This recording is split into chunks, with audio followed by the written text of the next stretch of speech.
to the Terribly Vexed podcast. The Halloween special. I was going to call it the Halloween Spooktacular episode, right. We did just talk about that. Yeah. Unfortunately, just a few days ago, our friends at the Red Letter Media called their Halloween episode the Halloween Spooktacular episode. I thought about this weeks and weeks ago, though. Yeah. Ghostacular?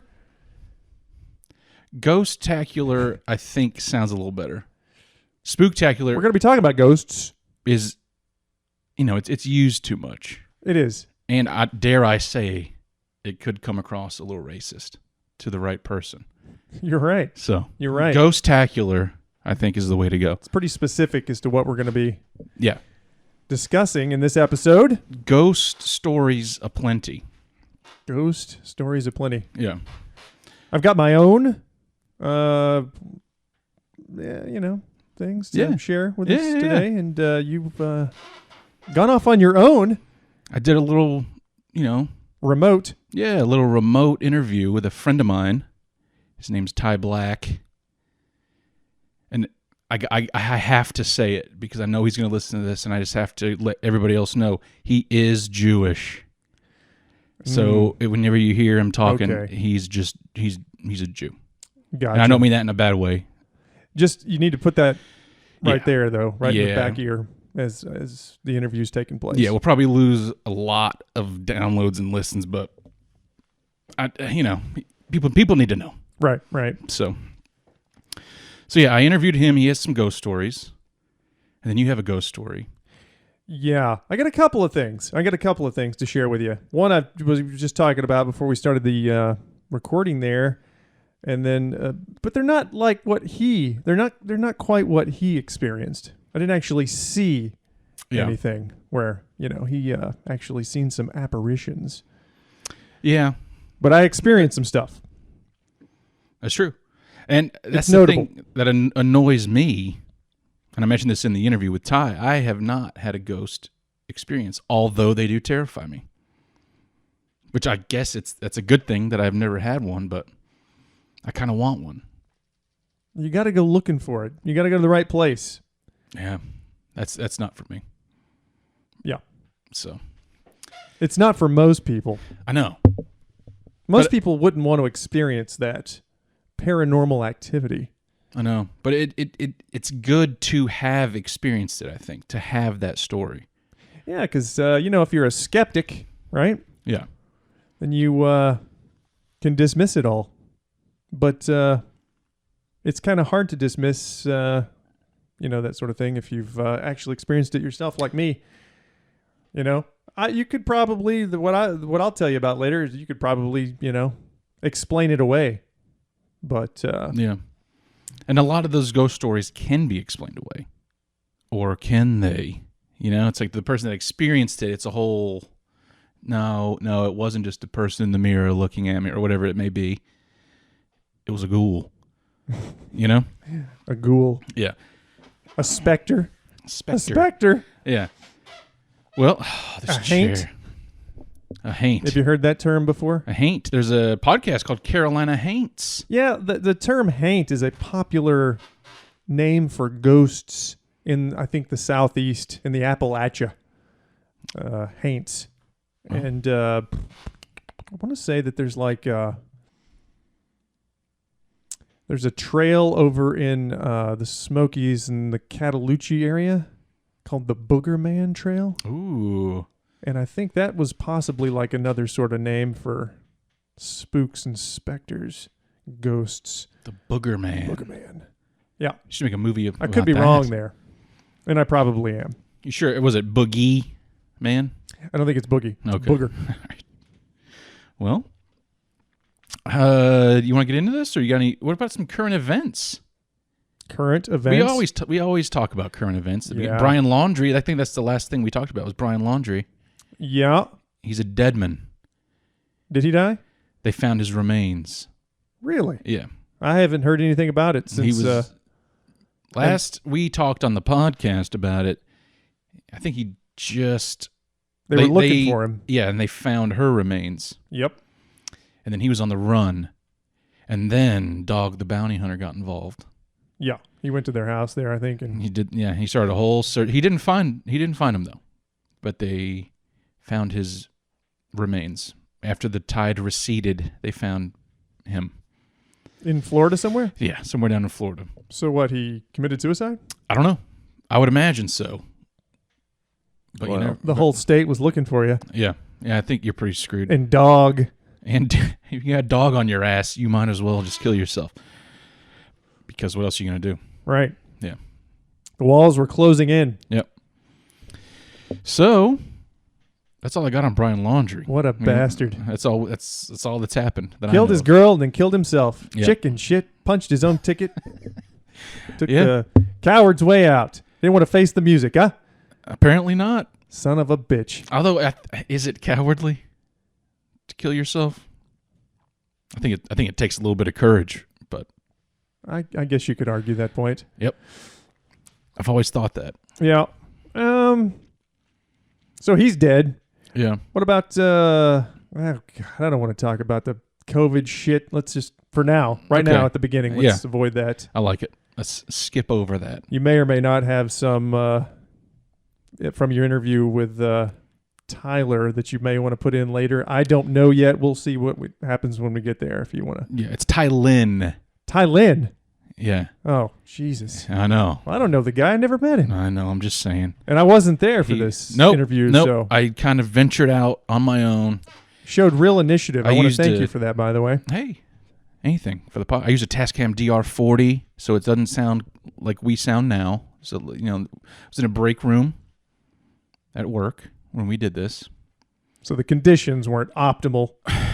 Halloween, just in general, do you celebrate it? Not really. I don't really subscribe to any holiday. Okay. When was it? Because you have two of the most, dare I say, epic Halloween costumes that I've seen a man wear. Wolverine, Yeah. right? Yeah. I'm guessing. Yeah. That's definitely one of them. And then Robert Evans. Was that the other one? No, but I forgot all about that one. But yeah, Robert Evans was great. Holy shit. Nobody I forgot knew who I all was. about Robert Evans. That was like the first one. Well, I was talking about, I think you did this before I even knew you, was Robert Shaw in Jaws. Oh, yeah. Quint. Yeah. That was a great costume. I did. I was just thinking about that the other day. What's that? Was it the Robert Evans thing? Was that the night I dressed up as the dude and we all went out? Yep. And okay. Was that it was an L Death party. Yeah. Long time ago, huh? Yeah, the good old days. Long time ago. But what are you going to do? Yeah. We're getting older. Yeah. So, well, It's okay. yeah. Oh, this chair. You want to tell everybody about that chair? Yeah, I might as well because I'm going to be moving. I can't sit perfectly still. And we got some new chairs for the studio. And the one I'm in now, I'm just going to lean back a little bit. It's really loud. Yeah, so if you hear that, that's what it is, and I'm sorry. I'll take care of that. It's gonna Next episode. Yep, you won't even know it's a thing next episode. So, but this one I can maybe do like some creepy sound effects, like a door opening, huh? Something like that. You'll add those sound effects as we're going. Yeah, As we're like do some old school Foley work. yeah. So, Nice. yeah. Well, Okay, so how to begin? Where to start? I know. Ty has 3, correct me if I'm wrong, if I say anything incorrect here. He has 3 tales to tell. Yes. Yes, he does. One of them is like an actual sighting of a ghostly ghoul apparition. Okay. And the other ones are kind of like just odd things that happened. Gotcha. So, At this place Yep. that you all work. And Is in that the- safe to say? yeah, and in the interview, I don't want to give away too much. I probably. you know. I'm not going to say the actual place I work at. I told you this. I was talking to the GM, Right? and he was like interested in the pod. He's a really nice guy, and he was just talking about the pod. I was talking about the podcast. He was talking about some other ghost stories and whatnot that happened up there, and I just to see what he would say. I was like, would it be all right if I mentioned where we work on the podcast, and he's so good at dealing with people. This is what he did. He spun it in a way where it's like he was looking out for me. He said, I wouldn't, because if somebody hears it, you might have to go talk to HR and deal with all, Right. But really what he was saying was, no, don't mention it. But you can mention the road that it's on, the city it's in. So I do that in the interview. Gotcha. And if you have any device capable of operating Google, you can find out where this place is, just based on that. And we'll say no more about it. Yep. Other than what's already been said Yep. in the interviews, which I've just listened to this morning several times, and then once last night. Mm-hmm. Because I guess, to be totally honest, we were kind of wondering how we were going to turn this into a show, into an actual episode, a Halloween episode. Yeah. But Ghostacular. Yeah, we had, I was sort of racking my brain this morning thinking, like, gosh, it seems like, there's a lot of stuff in the Southeast, in the Appalachia, having to do with ghosts and ghouls, and there's lots of tales, lots of folklore, lots of mythology, even going back to, like, the Cherokee and stuff. They've got a lot of terrifying ghostly tales about spirits that inhabited the mountains or whatever. Oh, yeah. So, like, we're actually able to, like I was telling you earlier before we started the episode, that I was able to come up with quite a bit of information that we can share with you throughout the episode. That's good. In addition to Ty's stories. Yeah. First-hand accounts. Yep. So, I guess you want to go ahead and roll the first one up. Roll it up. So, ladies and gentlemen, this is Tylen Black, the Jewish fella that I know. Enjoy. We are here for the one and only. You want me to use your full name? Sure. Tylen Black. He's Jewish. AKA Ty. Oh, yeah, I'm using that. And we're doing this Halloween special. Oh, yeah. And you have a ghost story. I do. Where we work.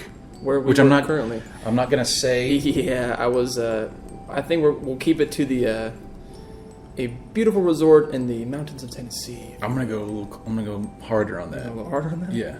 Even little coordinates? West Millers Cove Road in Oh Walland. my God, we don't grow raspberries here, I'll tell you that much. Yeah. But we're in this lovely break room Yeah, it's not bad. where the ghost may have been wandering, maybe in here right now. To this day, probably Yeah. listening.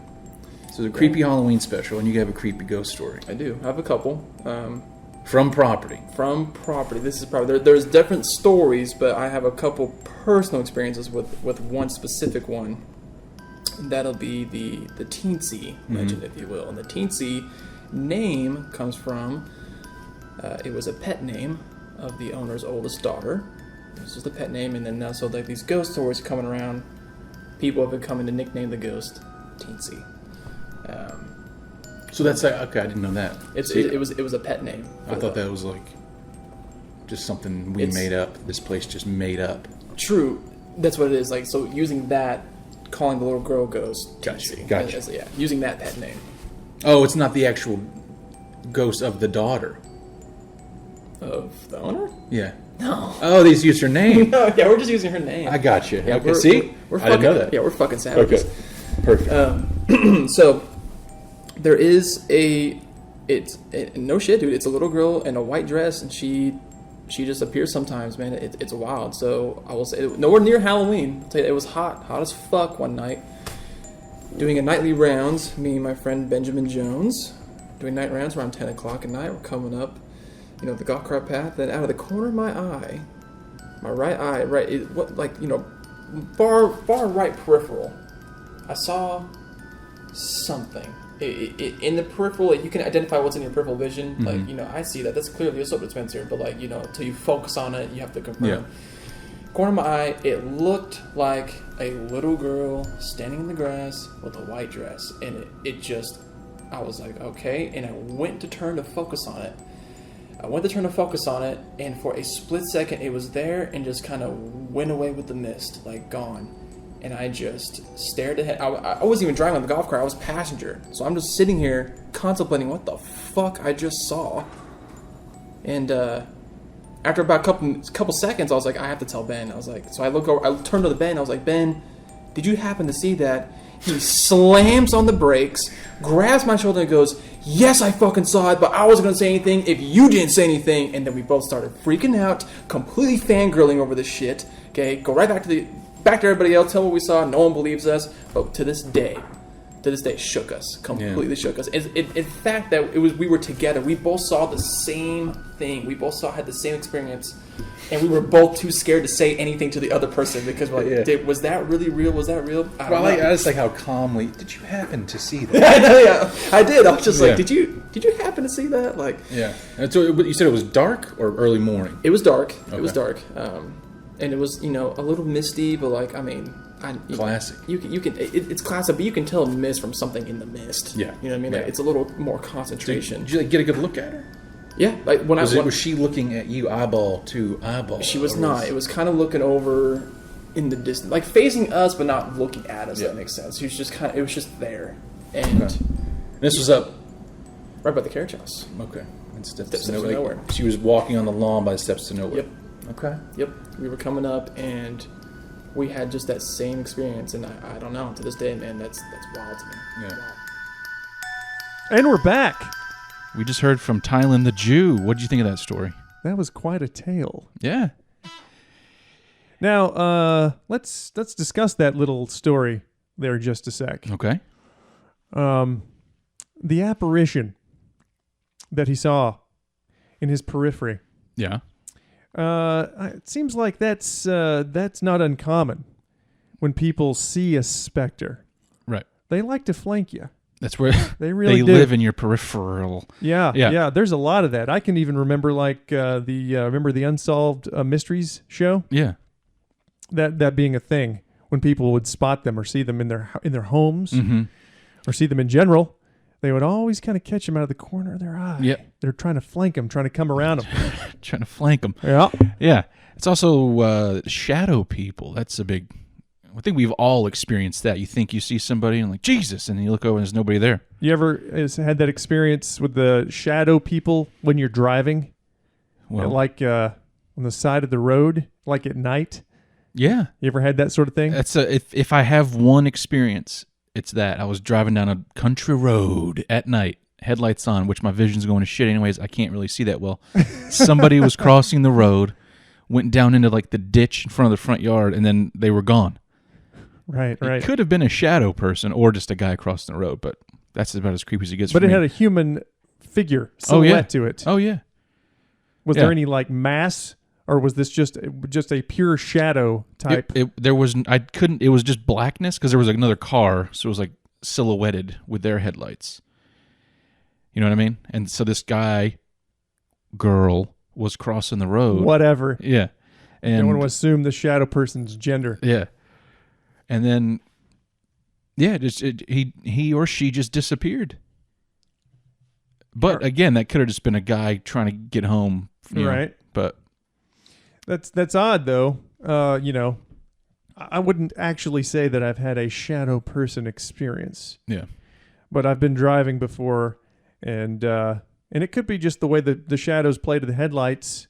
Mm-hmm. But I've seen some unusual, figures, we'll say. Oh yeah. Sort of just right out of in the periphery there, just right off the edge of your vision where you can actually identify shape and whatnot.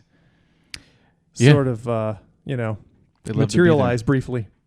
They love to be there. Have you ever had a shadow person experience ever? Like in your home or anything like that? Like when you just... No, I haven't. I will say this though. I've experienced two memorable times. I guess this is a good time as any to mention this. Sleep paralysis. Have you ever had that before? I think I've woken up at like the tail. My whole body's tingling and like it should be completely immobile, like you can't move. I've never had. Thank God, I've never had. I've had that twice. Ugh. I've had sleep paralysis twice, and you do sort of have a feeling like the sensation because your body's still asleep. Right. But you're awake. Yeah. And you have the sensation that somebody's in the room with you kind of watching you. And with that sort of situation, I had like I had pressure on my legs, like somebody was sitting on my legs. Which is it's one of the things. Really? Of sleep I never paralysis. heard that before. They'll even say like, you'll feel pressure on your chest, like somebody's holding you down. Yeah. So I had it on my legs, which I thought was Wow. it really kind of freaks you out because you want to get up and like turn on a light Yeah. and you can't move. And the quickest way out of that is to you start with your fingers, which I learned after the first time. Yeah. You start moving your fingers, and then you can move your hand, and then you can move your arms, and then you're like you're in mud trying to pull yourself up. It's the weirdest sensation ever. How long does the whole thing last? It's hard to say. It's hard to say how long you're laying there. Minutes?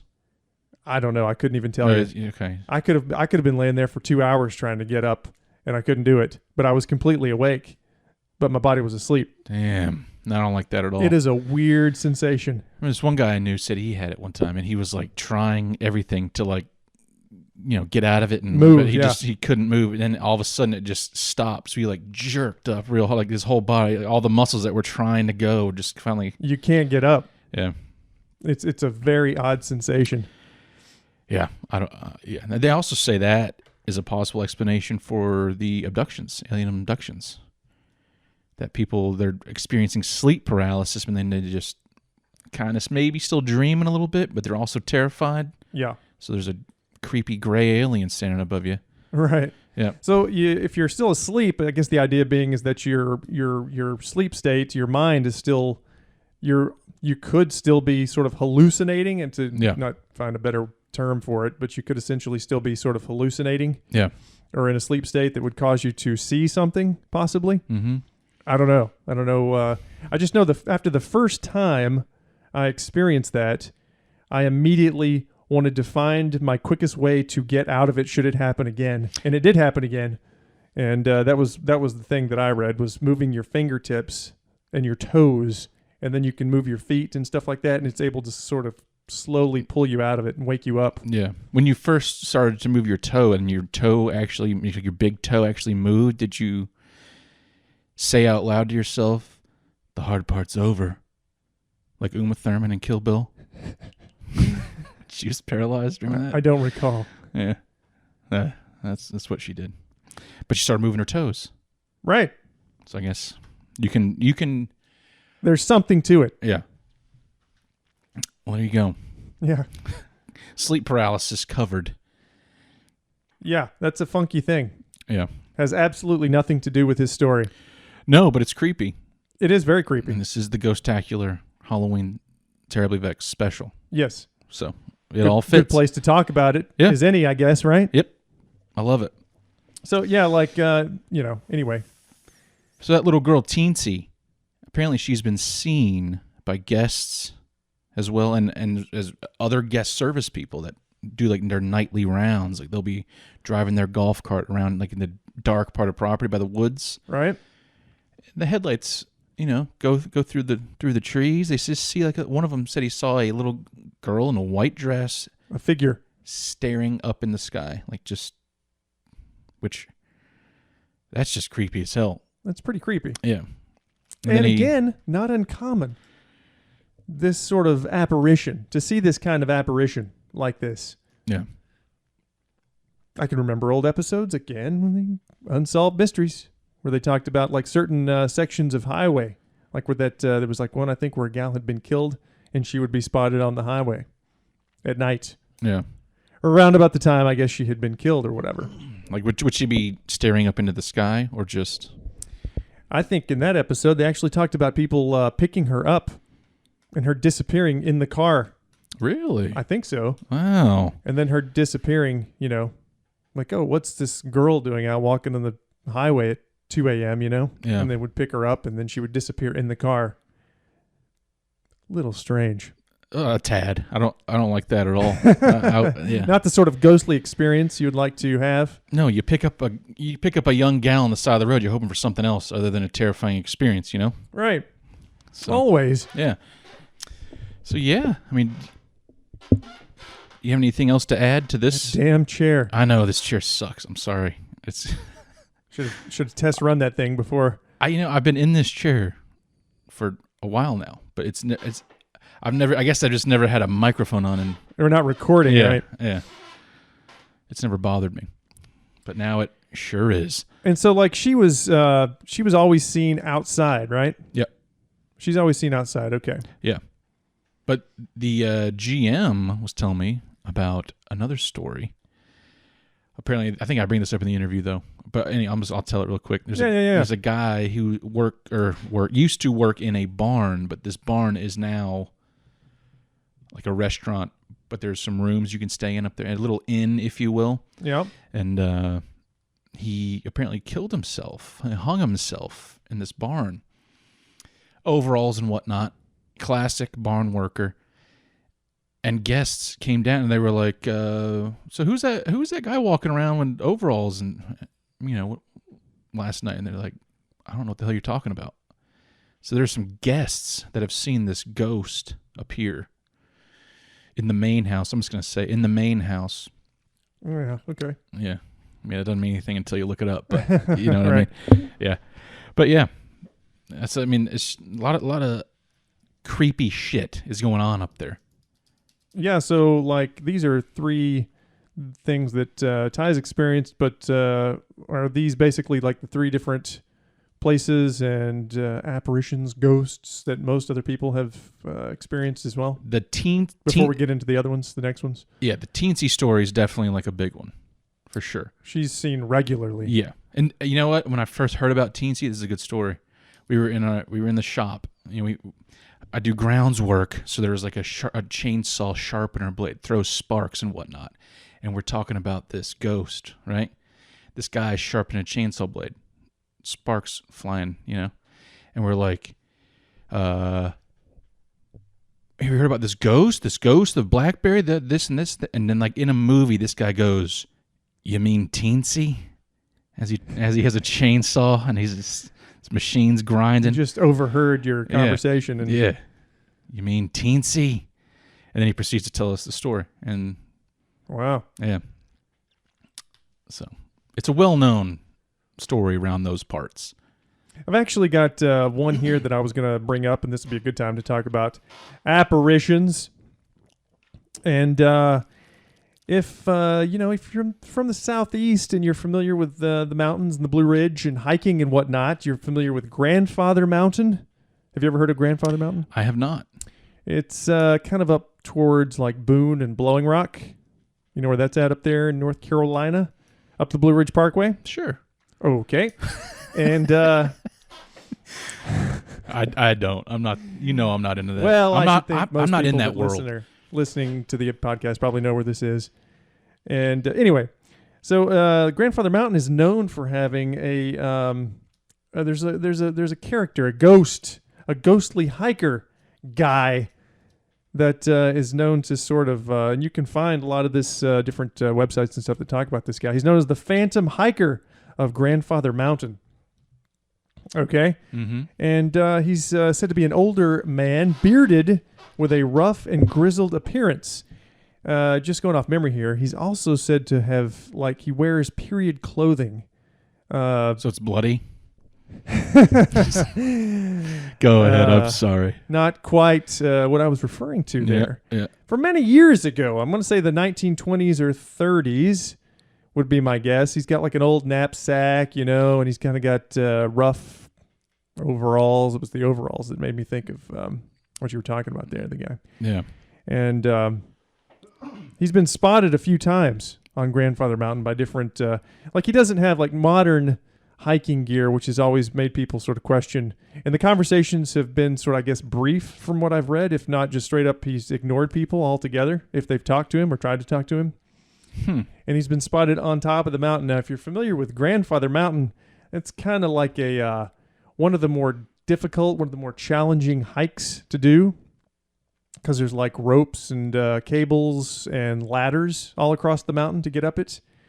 It can be quite dangerous. Yeah. So to get up there, is already kind of a challenge. But that this guy wouldn't have on like sort of modern hiking shoes and stuff, tread. You know what I mean? Yeah. Modern hiking backpacks and stuff like that. And this is like a 5,000 foot peak, I think, or somewhere in the neighborhood. Mm-hmm.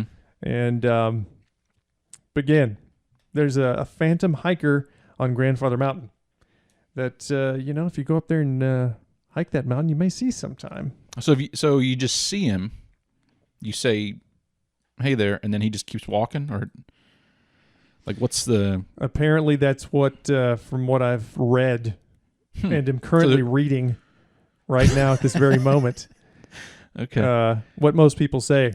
So it wasn't like he was dead, like he or was murdered up there, I should say, or something horrific, and then his spirit's lingering. No, lingerer. I don't think so. Okay.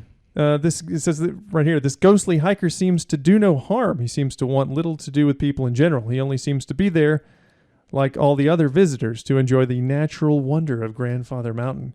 But people have just passed this guy, and who knows, maybe it's just some asshole that likes old gear, and Yeah. Stuck in his ways. Maybe. Yeah. I can see that. I've hiked Grandfather several times by myself. Never saw the phantom hiker. I wonder if he saw you and just like veered off. Maybe. Like, no, this guy looks like an asshole, and he takes off. No, go ahead. No. I'm just letting you go. No. And I was trying to read up more, but apparently also he will show up closer to sunset. So something else to be mindful of should you go. Yeah. He's not a morning person if you go up there, so don't be up there, in the AM and expect to see him. It's closer to sunset when he should be there. What a world we live in, And a lot of this, is any of this real, or is this all our stupid human brains making all this crap up? Pardon my French. You know what I mean? Have you ever thought about that? Yeah. Aliens, ghosts, Bigfoot, shadow people. Is that just people just trying to make your mind playing tricks on you? Not even that. Just trying to make your boring life a little bit better with maybe some type of stuff happening. Yeah. I mean, you're playing devil's advocate here. You want to be a skeptic, right? Until you've actually experienced it yourself. I don't know. We've been through this. I'm the molder. I want to believe this so bad. So like Ty's had these experiences. You, in the course of your interview, talked about how you wanted to have them yourself, and you haven't. Yeah. I don't know. Maybe be thinking a little different if you've experienced it yourself. 100%. Because I know I would be terrified. Even if it was like my grandmother or something, I would still be shitting my pants looking at a ghost. Even if she was just sitting there. You know what I mean? Yep. Yeah, it's scary. It's a Real scary thought. Go ahead. Back to the phantom hiker here. I just see that locals believe the ghost is the spirit of a man who fell to his death while hiking alone and whose body was never found. So there is a little backstory. Yeah, there is a little more to it than what that other website said. And I don't even remember how I guess I was just reading up on Grandfather Mountain when I came across this or whatever. If you're ever hiking Grandfather Mountain at dusk, keep a lookout for the phantom. The phantom knows. Wait, that's the shadow. Never mind. Shadow. Damn me. All right, you have to cut that out. Damn no, it. Leave the it phantom in. was Billy Zane. That's right. All right. Well, do you have any more, or do you want to move on to the next creepy tale? Let's go on to the next one. What do you say? Let's I keep love it. rolling with them. I love it. All right. Here we go. Back with Ty. A little more physical experience I Yeah. had was when we were at a certain accommodation, and I was doing the arrival for this nice family. Had a little girl with them, Yeah. and I was carrying her ladybug suitcase and her backpack. She has an armful of snacks. She's telling me all about this. She's so excited to stay here, and I'm doing the whole yes ma'am shit. Going up the stairs, and she's just kind of blabbing on, and we get to the very top of the stairs, and she falls hard, like drops all the snacks, hands on the ground, like completely falls, like almost eats shit. And I'm like, whoa, like, are you okay? Like, Yeah. da da da da. And she goes, yeah, someone pulled me. And I looked at her, I was like, are you sure? She's like, yeah, someone pulled me. This is that narrow ass staircase. This is a narrow staircase, and my hands are full. And even if I wanted to, I wouldn't. My God, I mean, little 6-year-old. Don't give me that look. 6-year-old girl. But she looks at me. She goes, "Yeah, somebody pulled me." And I was like, "Oh, well, I think you just tripped." I laid the bags down and went right back outside. Told the dude I was with. I told him exactly what happened. I was like, "I'm not going back in that house at all. I'll put suitcases at the front door. You can go in the house because I'm done with this house." Not a bad. So you wouldn't go in there alone? You wouldn't spend the night in there alone? Nope. That's like one of those. That's like a paranormal activity move. No it's a quick shit. yank. It was so weird. Everything was fine, dude. Up the stairs, and she just almost ate shit. Like she had dropped everything to catch herself, and she looked at me dead in the face and said, "Somebody pulled me." And I was like, "Oh, I think you just kind of tripped because you got socks on or whatever." Yeah. I was trying to like make it real, you know what I mean? But but you know, like why would she lie about that? Yeah. Also about that freaking house. That is a creepy house. The house is has that. What we thought, I think, was a suicide note framed. I mean, I consider it. I mean, maybe not a suicide note, but death note isn't really all death notes a suicide note. Yeah, like a goodbye. Did the guy die? This is a note. I'm explaining to the folks at home. Ah, yes, for the listeners out there. Yeah, there's a note in this house. It's framed. I guess it was a miner with an E, trapped in the tunnel, right? And he wrote a note. It was to his mother, right? Yeah, it says like, "I'm ready to meet my maker," or something like that. So I'm not getting out of here. Yeah. Yep. His final note, and for some reason it's framed. It was in the bathroom, but now it's on the bookshelf where everybody can see it. Yeah. It's odd. Very odd. I mean, they have the weird. It's not there no more. I can't believe it.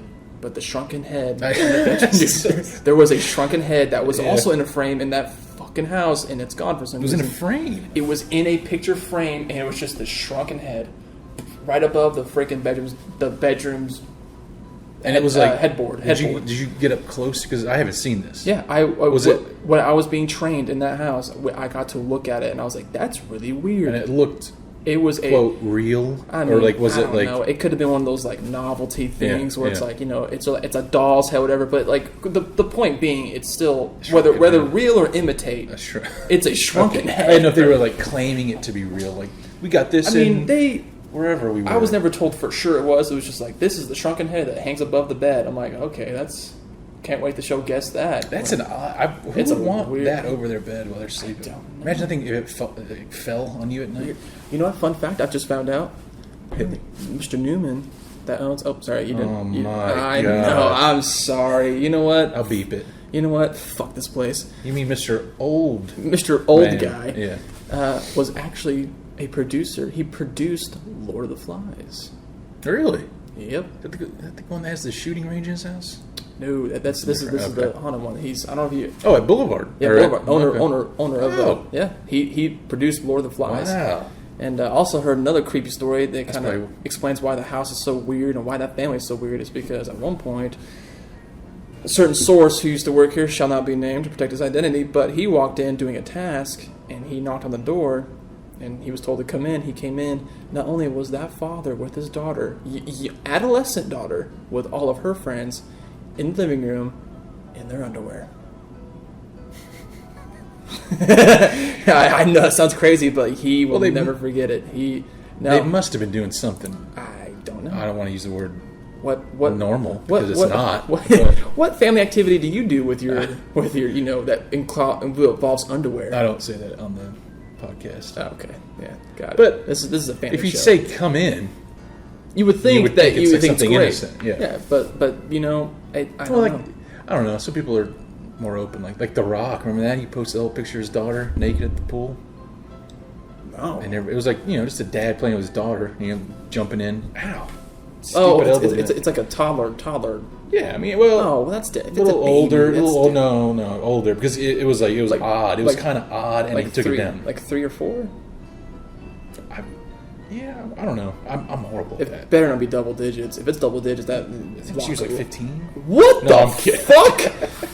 Oh my God! I'm kidding. I was about to say Rock, dude. No, it was like it was not in a gross way at all. It was tasteful, but the age was. I could see how people would be like, "Whoa!" Because I thought it was like what's that football guy's name? Is it Tom Brady that kisses Dan Marino kisses on the lips? Tom Brady. Yeah, you know what I mean? It's fucking weird as shit. It's like, yeah, like, let him be him, but some things just you should. It's a little odd. Some things you should keep off camera. Yeah. And the weird thing about that video, he was getting a massage.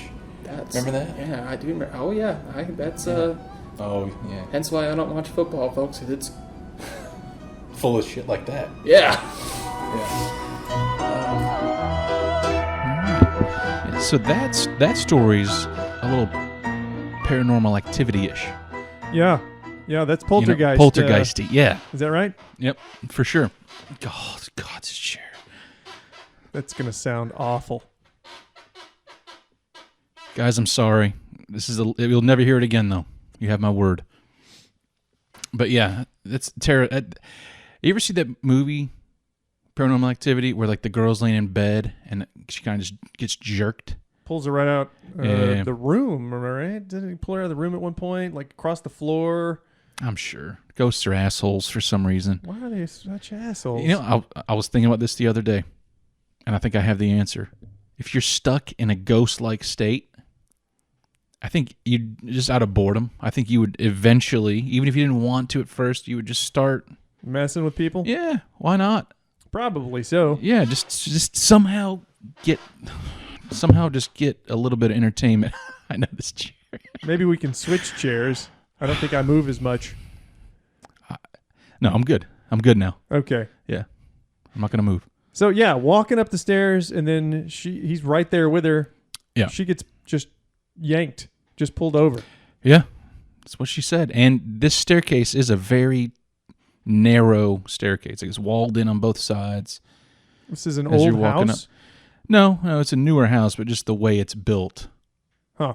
Yeah, like one level's just pretty much all glass. Like it's a very fancy house. But Gotcha. yeah. Huh. But yeah, just the staircase is odd, and yeah, that suicide note. Yeah, The what's death the note? deal with that? It is an odd one for sure. It's an odd thing to just have hanging in a house. I mean, It's- a miner was trapped in a mine somewhere on the property, or where did the No. note come from? I think it must be some type of a family thing, because the family that owns it, they keep this note around and a Ouija board, which is odd. Yeah, I want to talk about So- that a little bit. Yeah. But it just says, "Hey, mother, I'm ready to meet my maker. I've had a good life, this and that." And then, Right? yeah, I guess he got out. Or see, I don't know the ending of the story. Maybe he didn't get out and they found the note, or he did, and he just thought, "Hey, wrote this for you." And that's the original letter that he wrote. Yeah. Put in this frame. Yep. Huh. Yep. It is sort of a morbid thing to put into a a nice brand new, Yeah. Yeah. sort of resort A home type house on a situation. resort. Yeah. Yeah, it's very strange that people will be staying in. Like, it's not like guests. Like, oh, this is very cheery and Yeah. upbeat. Yeah. I don't know. This guy's final words as he suffocates to death. Yeah. Right there while you're taking a nice healthy dump. And this guy, the dude he said he was a producer. Yeah, I didn't know that until I talked to Ty about it, but apparently he produced Lord of the Flies, the 1990 version. I don't know if I should Okay. be saying that, but Not the old. So I was thinking he was really, really old, but he's not, unless there's another guy. because there was the original was like in the 60s, I think, Yeah, right? yeah, I think so. But, And this guy still comes there. He still visits and stays. And yeah, they're owners. oh, okay. So I don't want to say anything negative about Yeah, the underwear yeah. situation. I mean, I'm gonna leave that in. What's that? I'll leave it in. Right. Why not? It's peculiar. So it definitely is. Thing is, Justin, rich people, wealthy people, they're odd. You know why? 'Cause Why? they can afford to be. They can do what they really want to do. They do strange things. Have you ever seen those pictures of what's a dude on CNN? Anderson Cooper. Yeah. Have you seen those old photos where he's like a little kid hanging out with his mom? No. What was he like? What was his family? Were they Vanderbilts? Vanderbilt. Yeah. Yeah, check those pictures out sometime. They're really strange. Like his ma was like always wearing like weird robes, and there's weird paintings and little dioramas hanging on the wall of these almost sort of satanic looking creatures, you know, and it's, I don't know, you come from, you know, if you come from that kind of money generation after generation, you know, and you don't really, you're not forced to, and we're sort of, I'm veering off here a little bit. That's okay. You know, it seems like, you know, it looks very occultish, I guess. Yeah. Some of the visuals in these pictures, these family photos of these psychopaths. Yeah. You know, you're like, how did old Anderson Cooper get his job? You know, well, I think we know. Little deal with the devil. You think right? there was a little, okay. But you just they're really strange, the pictures, and there's lots of them, so you can find them easily. They slipped out somehow. I'm gonna go check that out. And I don't know if you don't have to deal with the normal world on a daily basis. Maybe you don't have to go to work, punch a clock like the rest of us. You're sort of left to your own, you know, and you can do what you want. You just start inventing new ways to, you know, get into weird shit. Yeah, and then you make that your identity among the rich folk. Oh, this guy's the one that's into so and so seances. They're in, you know, into their own little thing. Yeah. Like I forget what's his name, the guy that Aleister Crowley. You know, he was all into the occult and shit. Yeah. He was a rich kid.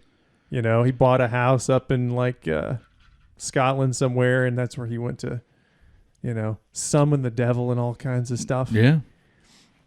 And he actually bought houses like all over the place, and would go off and do these little things, trying to summon evil spirits, harness them, perhaps. He's trying to figure it all out. Right. He's doing us a service. He's solving the mystery. Well, supposedly, yeah. Yeah. I think the dude from Led Zeppelin bought that house that Aleister Crowley originally had, Jimmy Page. It was up there in Scotland. I don't know if you've heard any of that or not. I haven't. Yeah, somewhere up there. Wow. And he would hold his seances, you know, and have his little crew come up there, you know, and get in robes and shit, I guess, right? Oh, yeah. And for some reason, Druids, there always had to be an orgy at the end. Ultimately, there was just an orgy. Yeah, it was the main point was just to get a bunch of chicks up there. For sure. Yeah. I think he's pretty wild, man, though. I think he did all kinds of crazy stuff. Yeah. Hey, we could do an episode on Aleister Crowley sometime. I would love it. Rich kid, asshole, trust fund, punk ass bitch. Wow. Did all kinds of weird shit because he could. Because he didn't have to work like the rest of us. Hey. Good for him, you know? With me, I'm just jealous of that.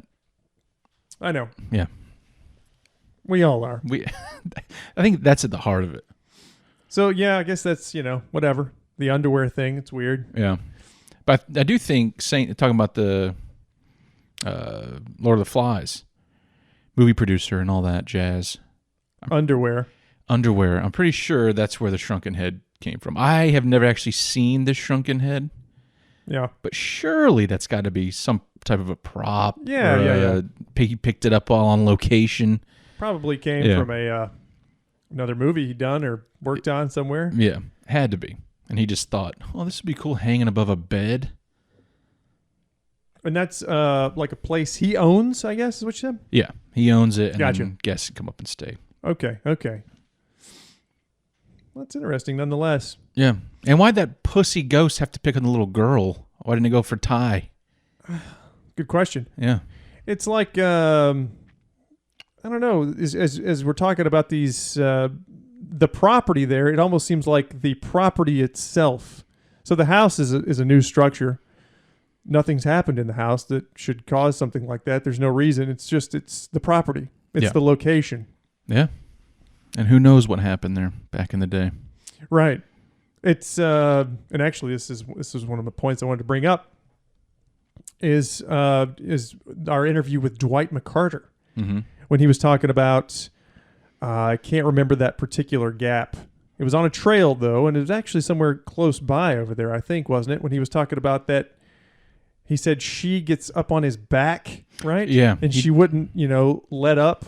Yeah. She would just, like, in this one particular area where he told his... And real quick, I would encourage our listeners, if you haven't listened to our interview with Dwight McCarter, to go back and listen to that. And you can, check out that whole thing. And that's towards the end of the interview. First part of the interview is going to be in large part talking about his career as a search and rescue person and as a ranger with the Park Service. Yeah. But he does talk about that, though. Yeah, he does. She gets up on his back and she doesn't let up. Whatever that means. We don't know what that means. It's a little terrifying. And he said he does not go there anymore. Yeah. Yeah. Was it Ace Gap? I don't remember. I'm trying to think of the gap. It was a particular place, and he was telling one of his fellow rangers to not camp there. Yeah. Because she was going to steal all of his shit, all of his equipment, gun and whatnot, and that ultimately ended up happening. Okay, so that's a little weird. Yeah. Here we have a ranger, who didn't have a single thing to say about Bigfoot, but he had a ghost story. Right. It still annoys me a little bit. And we would like to hear more of those because I think there are more to tell there. But that was the end of our 3-hour interview with Dwight, and we didn't want to push any further. He had already given us a lot of his time. So. Yeah, for sure. But yeah, go back and listen to that interview. And I was going to say, well, it's episode number 4. I have no idea which episode number that is. I've lost track here. I want to say it was 4 too. Could be. Hey. 4 or 5. Just go look in the feed. You'll see it. Yeah, you'll find it. So, these apparitions, they get affixed to places, locations. And items too. Right? Like I kind of creeped myself out. I was in that house the other day and I was thinking about taking a picture of that note so we could post it on Instagram or something. And then my stupid brain, what if the thing gets attached to the picture and then it's on my phone and it's going to start messing with me? You actually went through all of that? In my head, yeah. Yeah. And then I didn't take the picture. So, but maybe I will one of these days.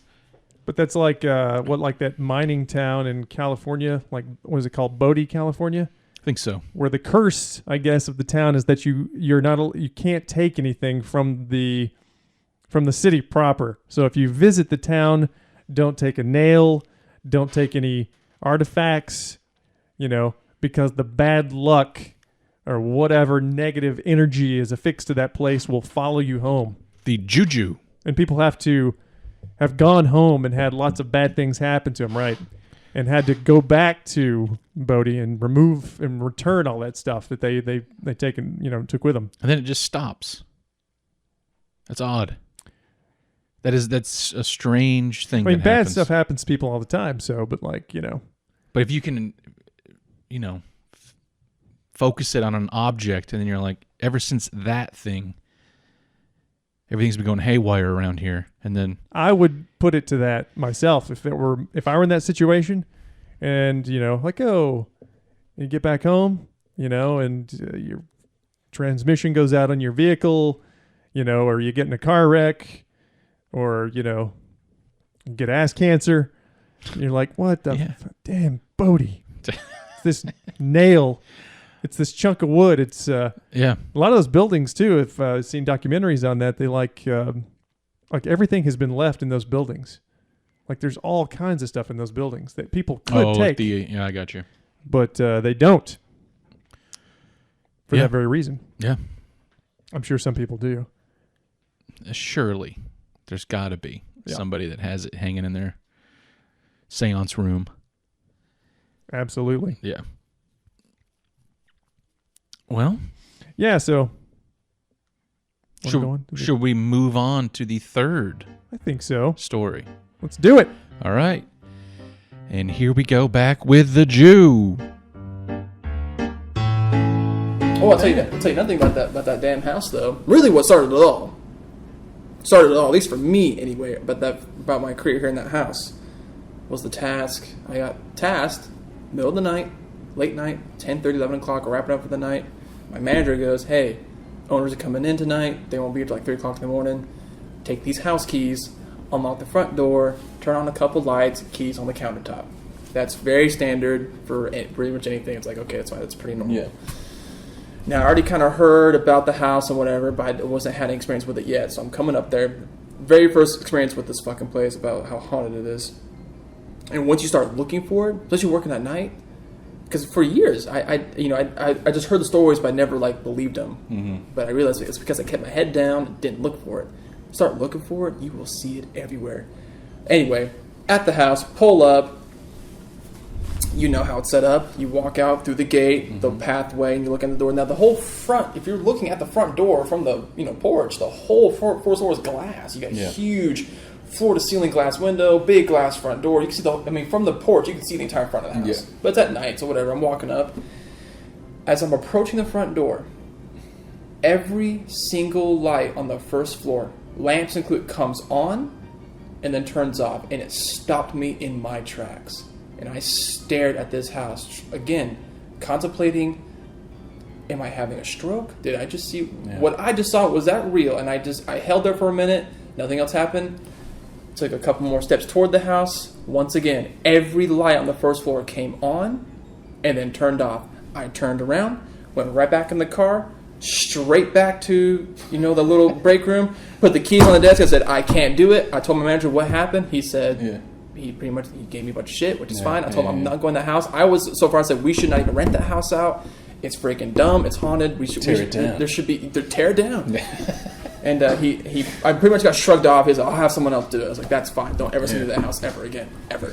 Don't want to be part of it. Have you heard anybody else have stories in there? You work at the... As far as Boulevard, I mean, the Ouija board that's in there, Classic. A lot of times guests will come in, they'll see it on the bookshelf and call, hey, get this out of the house. We don't want to deal with this because it's the owners. I think with Ouija board, what are your thoughts on them? Because I don't know if can you mass produce I believe a device that can contact the dead? It is. I mean, you can mass produce just about anything these days. Hell. Well, that's what I'm saying. But it's crossing over. It's crossing a realm of some sort. I feel like the way I was upbrought and kind of upbrought, whatever, upbringing. Fuck you. Brought up. Yeah. The way I was brought to did was, it's very religious, and I was always taught, as if you let the devil in, or if you mess with it, they'll come. Like, if you keep the door closed and don't mess with it, you're fine. I'm sorry to interrupt. Yep. If you mess with it, they'll come. I'm gonna save that. Hey, clip that. Hey, mess with it, they'll come. That's gonna be your text tone for me. So I believe the Ouija board was. I think it's based. I always believe it's based off a real thing. Like, who knows how many ages ago? The Latin demon worshippers. But like, it's based off of a real thing, and then made to be a children's toy. Right. Right. I mean, Monopoly, Mousetrap, all very real adult things, but then board games out of it. Kid's toy. It's a kid's toy. So I believe the Ouija board was a very real whatever thing that the mediums use. The crystal ball even. There's toys about that too. Yeah. So I think it's. I don't know, man. If you're just unlucky enough to fucking play around with that enough, you regret it. I don't know. Let me ask you this: in your past, have you ever had any experiences? Because they say I have never really had ghost experience, and they say that certain people are like, predisposed to having the ability. Well, what I mean? I'll answer that with this. A lot of, as far as what I read, I don't know what you call it, not a psychologist, but what do you ever call whatever, like a psychologist with like the ghost studies in the brain. Anyway, the point is, ages 4 to 7, 4 to 8, 4 to 7 are the prime for hauntings or ghost sites. Children have a way for some reason they don't understand, but for some reason young kids have a lot better connection with the spirit world, and they see a lot more shit than we do. Hell, just recently, I'll look up the video, but I can show you later. Recently, there was a Nest Cam footage of a little girl breaking her leg on the driveway, flat driveway. And it's a guy. It's the dad. He's working on his car, and on the camera, you see the little girl come waddling up, and she couldn't be more than 2 years old, and gets like she got tackled by a football player, thrown to the ground, and snapped her leg, like her, cracked it. Yeah. She kept telling, the parents, the ghost man pushed me. It was the ghost man pushed me, and they're like, obviously, like, okay, we don't know what she's talking about. Like, da, da, da. Went back, looked at the camera, and the dad can't figure it out. He's watching the footage, going, his daughter's getting creamed on this flat driveway, and nothing. She's not running, she's just walking. She gets fucking slammed, and she kept saying, the ghost man pushed me. The ghost man pushed me. But me personally, as a kid, I don't know. I couldn't tell you. Besides my creepy uncle, I couldn't tell you anything scary. Yeah. But it's you got creamed by him. I'm just kidding. But I mean, not that I can think of. I mean, there's plenty of haunting stories from my hometown. But like, I mean, me personally being haunted, I can't think of anything. I don't know.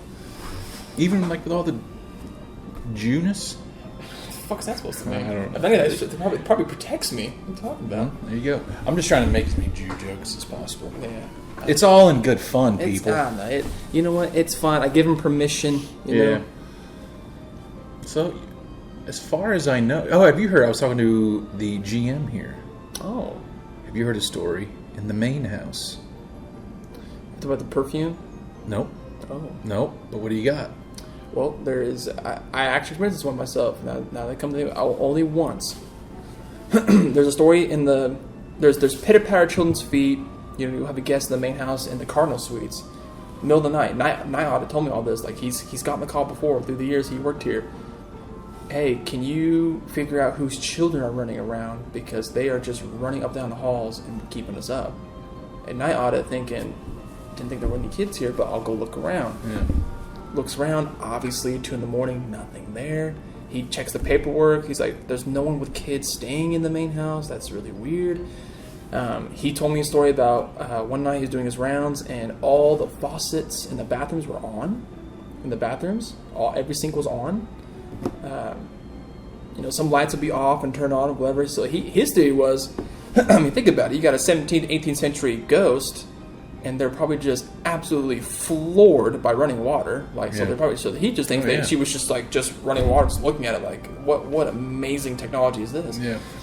But the perfume one, I was told about this one, and I was like, you're full of shit. And then I experienced it. It was like midnight. It wasn't anything too crazy. It was a late night. It was like midnight. Going my last final rounds, and the legend is, or what ends up happening is, the main house is empty for hours, right? Last person leaves at 10:30.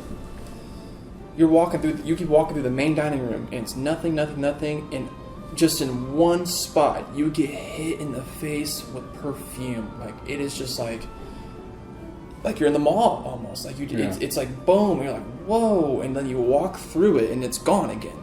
And I literally turned back around. I could stand in the spot and smell the perfume, the middle of the room, and then walk through it. And then I was like, that's Is there great. a story behind that? Like a person, old lady, I would imagine. Nah, I mean, that's just kind of thing people say they experience. And Yeah. I experienced that one. Huh.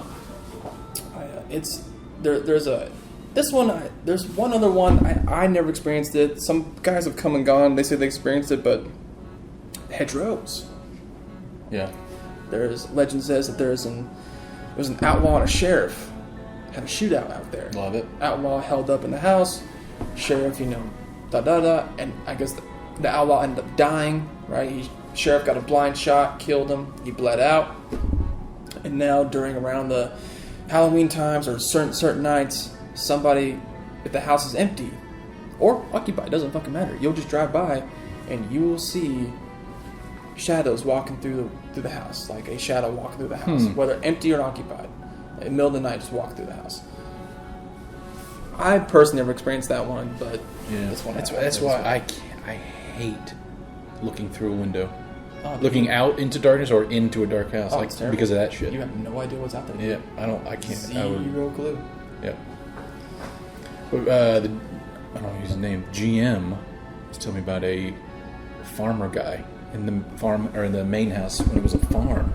Oh shit. Apparently he hung himself up in the rafters. Oh, I remember that one. Some guests have claimed to see a dude walk around in overalls in the main house. Dude, that would be. And then they ask, who's the guy in overalls? Da, da, da. And then, huh? That's how it goes. Oh. And then the music hits. Who knows? There we go. That's how I sum everything up. Do you believe in ghosts? I think there's shit going on around us that most of us cannot see. Yes. 100%. Yep. I agree with that. But I don't know what it is. Yep. I don't know. I say I want to have a ghost experience, maybe but it's ghost terrifying. the wrong term. Do you maybe instead of ghost, do you believe in maybe like a lost spirit, if you will, a wandering soul? I don't see. That's the thing. I like the idea of it because it means there's something after this. Yeah. But I don't know. Again, because I've never had any experience with it personally. I don't know. But I would like to, I think. But I want it to be a Casper situation. I don't want it to be. Oh yeah, same. Yeah. I don't want it to be a frightening. Paranormal Activity fucked me up. Yeah, mentally I can't for do that years. movie. I can't do it. No, Can't God do it. no. God no. Yeah. It's crippling to think that there's something that can get you easily, but you cannot defend it. You can't defend yourself against it. But There's what does nothing it you can do. That's another thing. I've tried to tell myself that too. Like if I did see a ghost in the basement or wherever, just me, you would just be like, all right, you did scare me. What would you like? And then what would the ghost do at that point? Would just look at you? He'd just stare at you? And then what do you want? You just go, what? Rent's late, you asshole. Yeah. And then How long you living here? yeah. What are you doing? Just I don't the know. classic. I'd be terrified, but I don't know. Like if Me they're- too. If they're able to throw pots of pants around, it makes me think they can't grab me by the throat and just Yeah. hand it off. You ever watch the movie The Frighteners? No. It's the best. It's the best Peter Jackson movie by far. Fuck Lord of the Rings. Whoa! No. Peter Jackson, Michael J. Fox. Oh. It's fantastic. Michael J. Fox can talk to ghosts. He sees ghosts. He's got this crew of ghosts working for him that go and haunt houses, and he's like a paranormal cleanser. So he goes in and like. Well, then that's what we do if we ever see a ghost, and then you want a job, we can make some quick money. Yeah, it's pretty good. And then, actually, in that movie, there's a baby, and the baby can see the ghosts. Oh. And then they pick the baby up, and they're like carrying it around, but the parents are freaking out because the baby's flying around. But they're just like, one of them's a big giant black guy with an afro, and this little skinny guy with glasses. The other one, it's pretty good. Frightening. I'm watching that. It's pretty good. Then he has this guy. He's after his ass. I forgot his name, but he rips his shirt off at one point. It's just scars all over him. And he's like, my body is a roadmap of pain. I love that movie. That's how I want ghosts to be. All right. Okay. What do you think about that? That's a lot of paranormal activity and experience for one person. I know. He's experienced a lot more than most people will ever experience Yeah. in their entire lives, That's if true. ever. That's true. But again, how much of that was really paranormal? Like, did that little girl just fall and she just said, "Somebody pulled me"? You know what I mean? But Yeah. it's hard to dismiss the fact that she thought somebody pulled. That's a very That was the first thing she said. yeah. It's this property. This property Yeah. seems to be teeming with ghostly activity. Yeah. I mean, I guess there's a lot of history there. I mean, it's right in the middle of a lot of historical places, if you will. Yeah. A lot of stuff has gone down. There's multiple cemeteries on this property. A lot of history. Yeah. A lot of history. Yeah. So, who knows? Who knows? Yeah. Yeah, it's there's a whole lot of stuff. It kind of reminds me of like the you've seen the movie The Shining. Uh-huh. Did you mention the Frighteners in that section of the You better believe I did. And so like it's really sort of scary here is how this why haven't people seen these movies? When you mention a movie, not seen the Frighteners, how have you not seen the Frighteners? I know. It is a little ridiculous. you mentioned Peter Jackson. People are like, "Oh, I love Lord of the Rings." Fuck you. Lord of the Rings is garbage. Dead Alive. Yeah. Or yeah. There you go. But I don't know. Most people I work with haven't seen anything at Pop all. culture's dead. Yep. That's the Yep. most terrifying part of this entire episode is the lack of knowledge. That's it. Frighteners is completely unknown. Well, anyway, what I was saying Yeah, was, sorry. you've seen The Shining, Yes. and as we're talking about this, all this activity on the property, it reminds me of what old Dick Halloran was saying to young Danny there. Torrance, Yeah. do you remember the line? They were sort of sitting there having ice cream. They were sitting at the table. I do, but I don't remember any dialogue. Yeah, he was just basically talking about how history when something gets left behind. That's The Shining. When some places shine, some places don't. Yeah. You know what I'm saying? So I'm just gonna read that quote I here. love it. See if you sort of recall any of this. Okay. So it's sort of fitting to the property, and it's the way things are all kind of happening out there, right? Mm-hmm. So he's just talking. He kind of says, well, Doc, when something happens, it can leave a trace of itself behind. Say like when someone burns toast. When some things happen, it can leave other traces behind. Not things anyone can notice, but things that only people that with shine can see. Just like when they see things that haven't happened yet. So, of course, he's referring to, future events and stuff like Right. that. They can see things that happened a long time ago. I think a lot of things that happened in this particular hotel over the years, a lot of things happened in this hotel over the years, and not all of them were good. So, like, maybe some things good happened there, and some things not so good happened there on the old property, and it left a residue, if you will. Yeah, a nice shiny residue. Right. Yeah. That's kind of my theory with a lot of places, is that some stuff has been left behind. Yeah, and I have no science to back that up. well, it makes sense though. Like, just if you just think about it, I mean, maybe it doesn't scientifically, but to me, it makes perfect sense that some shit goes down, and then here we are, we're living. It's still going. It's still happening. We just can't see it, but certain people can. It's almost like some interdimensional Right. Right. It's just kind of a thing. yeah. Another dimension. Yep. And that's that. There you go. That could be a whole other thing with the ghosts. Like perhaps they're just another person going about their life, their life in another dimension. They kind of intermingle for a second. We see it. It's terrifying because we're like, "Who the hell is this in our house?" We see it. It's terrifying. Yeah, but he's just going about his day. But Yeah, it seems like, and I was going to ask you this. I don't know if you've ever gone someplace before, like, some old place. And this say the first time you walk into a building, like an old building or something. Have you ever sort of like, and it's hard to describe. I don't know. Could just be a rush of like thinking about all of the history that's taken place. Like, say, a prison, right? mm-hmm. You've been to like old abandoned prisons before. Have you ever visited any prisons? Yeah. Like, I went up to the one up there and they filmed The Shawshank Redemption at the Ohio State Reformatory. Yeah. And, or Brushy Mountain, Yeah. Middle yeah. Tennessee there. Yep. Kind of going towards Middle Tennessee.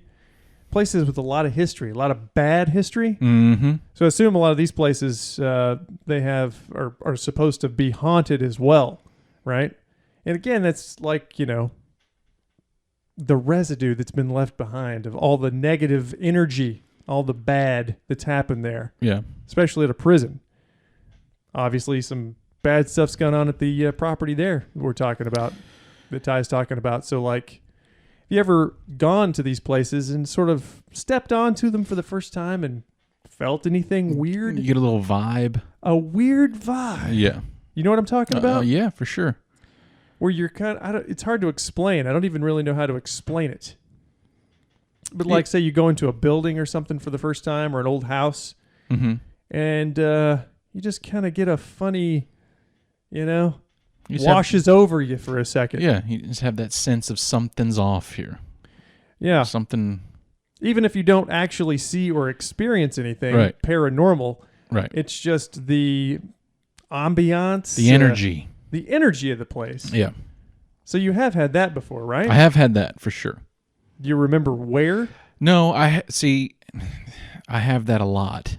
Like I can go out at night to my car to grab something and I start to get, yeah. I have a dumb brain that makes things terrifying that shouldn't be.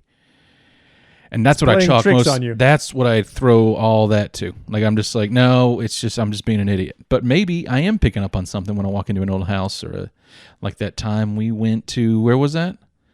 Where I panicked and left like a coward. The Lakeshore Yeah. Mental Hospital. Yeah. We went there one night and we walked through the gymnasium and some of the rooms attached to that. I was terrified. Yeah. And I don't know if that was because something was actually going on around me that I couldn't see or if I was just being a little bitch. Well, there was a lot of bad things that happened there. That's true. If you're not from East Tennessee, you may not be familiar with the Lakeshore Mental Hospital, but it was none of those buildings are there anymore. It's, I guess you could almost kind of call it kind of towards the Bearden area of Knoxville. And it's now a large city park.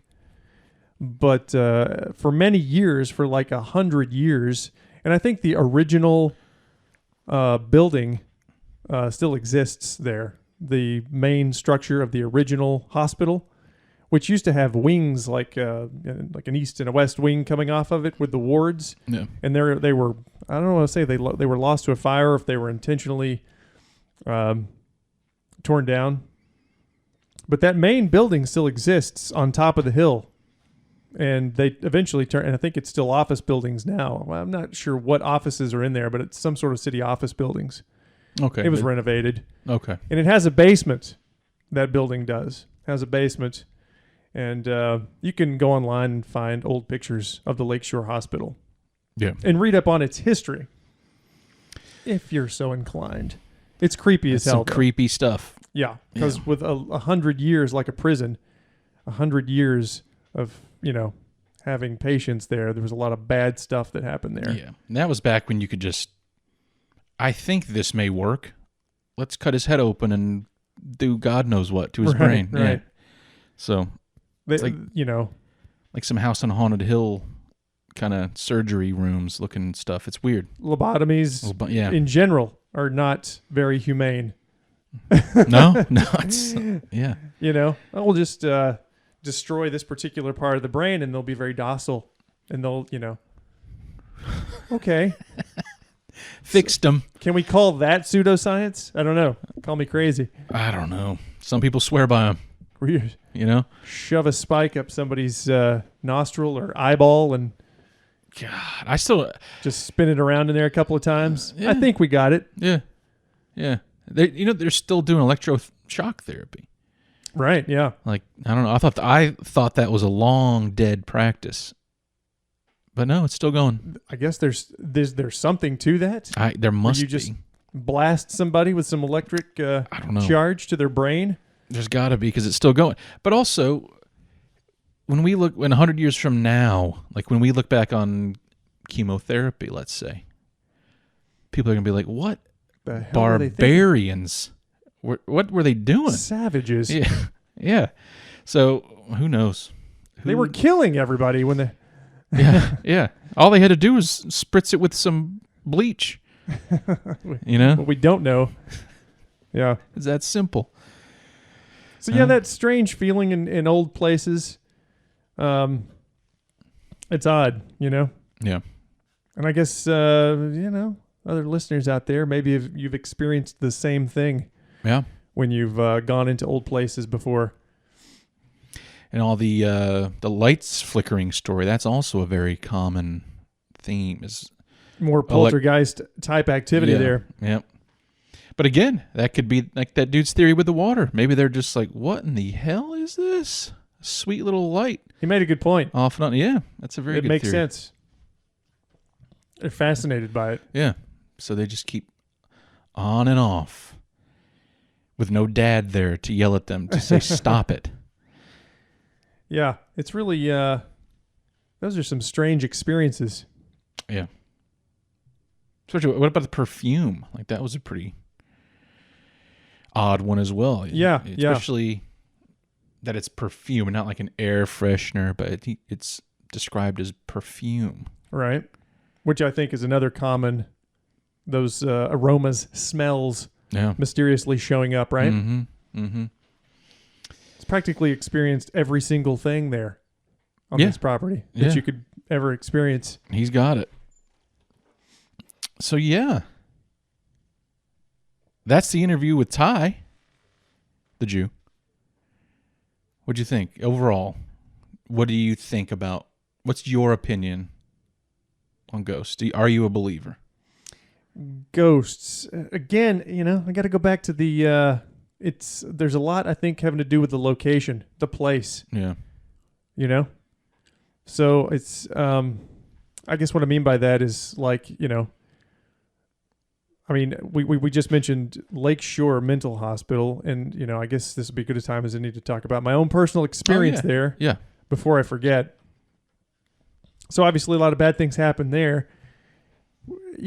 Somebody that's never been to a place like this and has never experienced something like that, they're going to dismiss it, right? Mm-hmm. And but like we had actually gone to this place, guy I worked with a number of years ago. This would have been around about 2010, 2011. This dude, Phil, did this on a regular basis. He was the paranormal guy. Go check out hospitals. What's that hospital, the big famous one, the mental hospital up there in Louisville, Kentucky? I can't remember the name of it right now. I don't know. But if you were to tell me the name, most people would know it. You got to Google it real quick? Yeah, I'll Google it while you're talking. And so Phil did this all the time. And at work one day, he just happened to mention, of course, I knew about the Lakeshore Hospital's buildings that were still there at the time. Like I said, they're all gone now. They've all been torn down. And he had gone in there a couple of times, and he told us that he had experienced a couple of things in there. And the thing about the buildings at the Lakeshore Hospital was that they were built in different sort of time periods. So like the decor, inside was definitely dated to the period with which the building was built and abandoned, right? Yeah. So like you definitely saw like 70s type stuff, carpets, paint, right, in the different buildings and stuff. Talking about the Central State Hospital? I guess whatever the big one is up there. Listen to this. Like, this is back when they called It's it huge, things too. like this. Central Kentucky Asylum for the Insane. I think that's probably the place, right? Yeah. Built in 1874. Yeah, that's probably the place. And it's huge. It's like a massive hospital that's still open with the purpose, I think now, of letting people in that are into paranormal research. They'll do like let people stay the night and stuff like that. And I think they actually do that at the Ohio State Reformatory too. Like you can rent the place out and stay all night, an overnight camp thing. in the prison. Yeah. Sort of a situation. Before it was called the Central Kentucky Asylum for the Insane, it was called the Central Kentucky Lunatic Asylum. We need to have more stuff like that. That just sounds terrifying. Yeah. And Lakeshore Mental Hospital was, I think it originally called something closer to that. It's the original title. As the years went by, the name for it got a little more, a little nicer. They had 2,400 patients in there at one point. Right. In the 40s, sorry.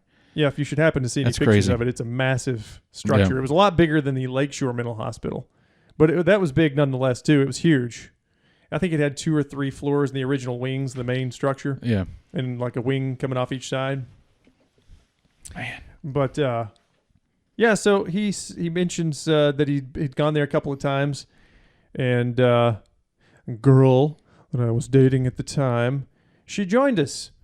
And contrary to popular belief, you don't just experience ghost activity at a certain time of the day, like it in the witching hour, Yeah. or 1 or 2 a.m. or 3 a.m., even though that's supposed to be probably because of the movies. 3:33 a.m. What's that? 3:33 a.m.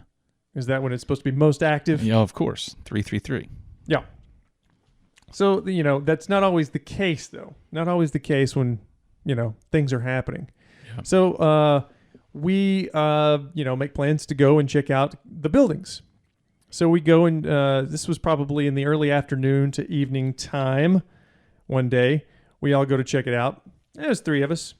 It's me and this guy Phil and my ex lady friend. Yeah. And so we go check out a few buildings. Nothing really happens. We're just kind of walking through the buildings, breaking and entering, breaking the law there. Woo-hoo. Yeah. Just kind of slip in. Yeah. And it wasn't a big deal because, like I said, these buildings were all, the property had turned into a park. So there's a walking track around it and you could just walk right in. People had broken in over the years. And we walk in and we're not really, there's nothing happening, right? There's classrooms. There's like ward rooms, at the end of these long hallways. Some of the structures, some of the buildings, if you should Google them and look them up, were very large. Right? Yeah. Several floors, long hallways, lots of rooms, a maze, okay? And we go in and we're walking all over the place and nothing for most of the buildings. Minus your usual, creaking and cracking of an old structure that's sort of been open to the elements, right? Mm-hmm. For many years, decades. I can't remember exactly when it closed down. I want to say the 90s.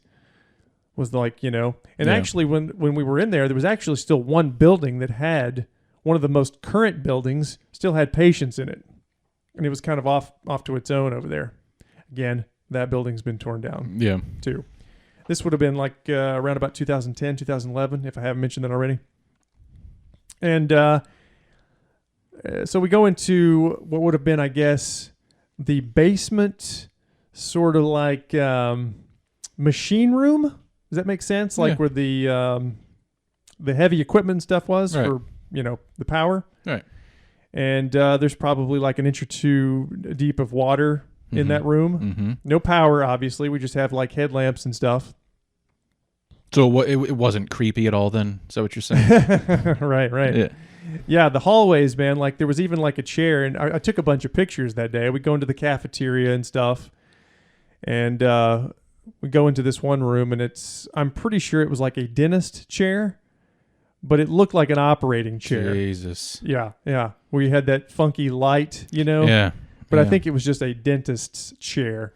Where you had the tile and that weird green paint that's was all the old asylums, The soothing green. Yeah, and weird paintings that are supposed to be, I guess, would have been, pleasant, happy scenes, And here you've got these happy, pleasant scenes.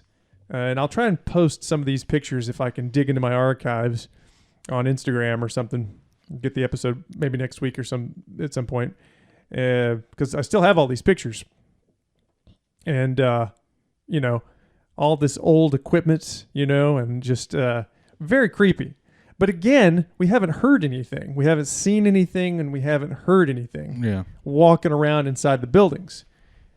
Until we get to the basement. And I don't think there was a way to get down into this basement from inside the building. From what I remember, because again, this was like 10, 11 years ago, we're outside and we take a concrete staircase down, from the outside. Mm-hmm. And then we go in that way. Yeah. Again, it was just the 3 of us. Phil, kind of an old hand at this sort of thing. Nothing's really shaking him up. In fact, when we get in there, as we're kind of wading through this, couple of inch deep water, there is a loud crash, bang. It sounded like somebody had picked something heavy metal, right? Like some metal something, and slammed it against another piece of metal. All right. Yeah. Not making this up. This scared the shit out of all of us. Yeah. And we bolt out of this room, Yeah. And it was just like a room where all the equipment, all the equipment was that, sort of ran the place, powered the place. The boiler room. It was like a boiler room. Yeah. Like, Nightmare on Elm Street when, it's the same thing. It's just exactly what it looked like the big boilers or whatever. and we, run our asses out of there. Yeah. Now, when this happened, did you like make sure your lady got out of there before you, or was it like a race for the door? She was gone immediately. She was the first out of there. She wasn't really dressed. I had kind of like hiking shoes on too, so I was kind of fine walking through this muck that was in the floor, this basement, dark basement room. She was gone. Okay. Keep in mind, this is like 5, 6, 7 in the evening. Still got plenty of daylight. Yeah. Not creepy outside at all. It's not in the middle of the night. Yeah. And Phil wasn't overly terrified. He was half expecting this to happen because he had been in there before when he had heard stuff.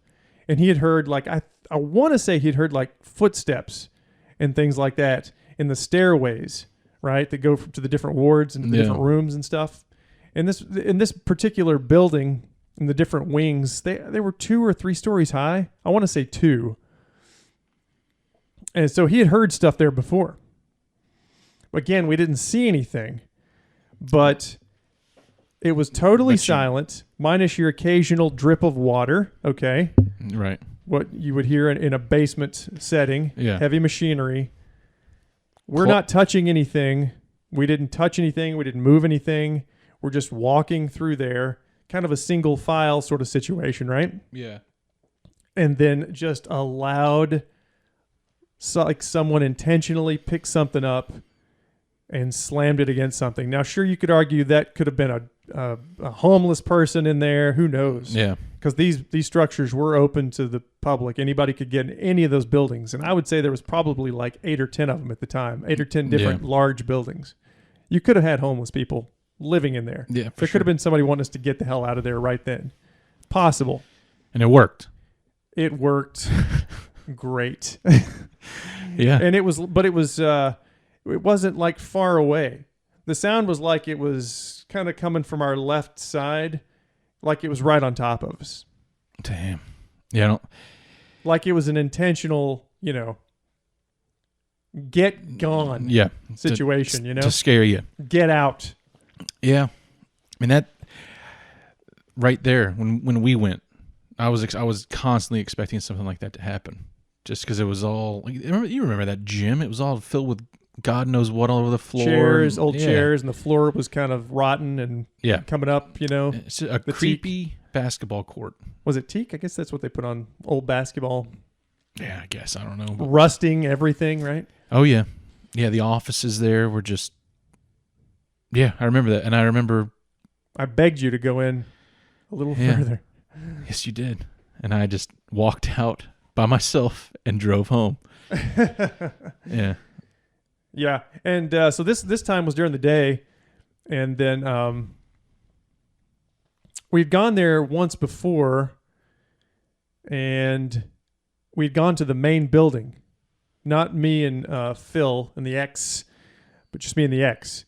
And we spoke with a lady because I wanted to get some pictures, I think was what the deal was. And we spoke with a lady that worked in the offices at the main building that's up at the top of the hill up there. Yeah.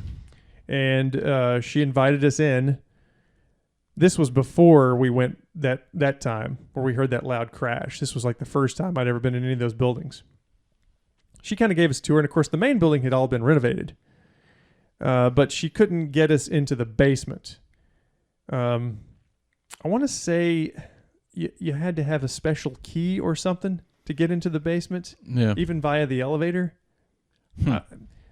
That's where the real shit was going down. What's that? That's where the real shit was going down. Well, here's the thing. So, like, she said to us that day that she would never go back into the basement of that main building again.